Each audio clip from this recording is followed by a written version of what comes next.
వెలుగుమట్ల ప్రాంతంలోని భూదాన్ భూముల్లో రెక్కలు ముక్కలు చేసుకుని పేదలు ఏర్పాటు చేసుకున్న ఇండ్లు కూల్చేయడంతో వారంతా ఇప్పుడు రోడ్డున పడ్డారు. ఏ ఒక్కరిని కదిలించినా కష్టపడిన సొమ్మంతా గూడు కోసమే దారపోసామని, ఉన్నట్టుండి ఖాళీ చేయమంటే ఎక్కడికి వెళ్లాలంటూ గోడు వెళ్లబోసుకుంటున్నారు.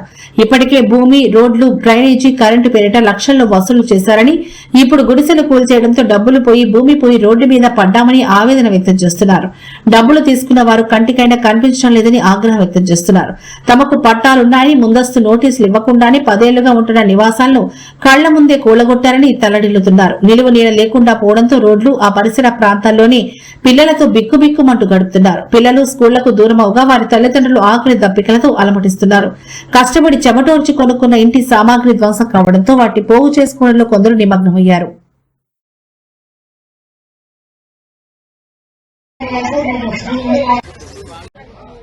పనులు లేకోకుండా ఏం లేకోకుండా ఈయన సాయం చేస్తారని ఈయనకి డబ్బులు లేకుండా ఓటెత్తి అన్యాయం చేసి ఎవరికేసారమ్మా? ఎవరికేసారు? జగన్ రేవంత్ రెడ్డి గెలవాలని రూపాయి లేకోకుండా గెలిపించినాం. ఏమో ఒక్కసారి ఆయన కొంచెం సాయం చేస్తాడని. కరెంటు సంవత్సరం నుంచి లేదు, నీళ్లు లేవు, నిప్పులు లేవు, కడుపుతా ఉన్న పిల్లలు అన్ని నెల నుంచి పోలీసు వాళ్ళు వచ్చినా కూడా ఒకరోజు తిని ఒకరోజు తినకుండా ఉన్నాం సార్.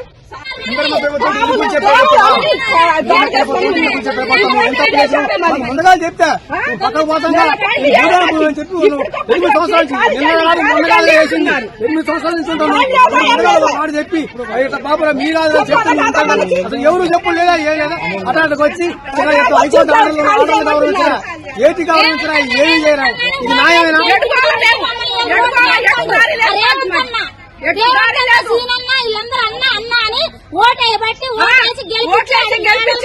మిద్దల మీద కూర్చోబెడితే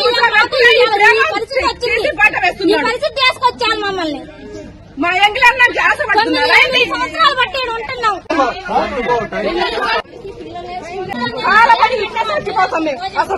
చూసిరు కదా ఖమ్మం జిల్లా వెలుగుమట్ల గ్రామం పరిస్థితి ఇది.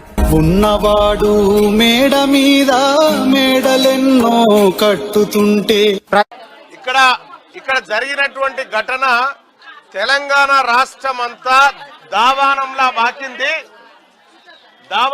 బాకింది. ఈ విషయము రాష్ట్రం అంతా ఇవాళ ఖమ్మంలో మీ అందరికీ జరిగిన అన్యాయం పట్ల గొంతెత్తుతా ఉన్నారు.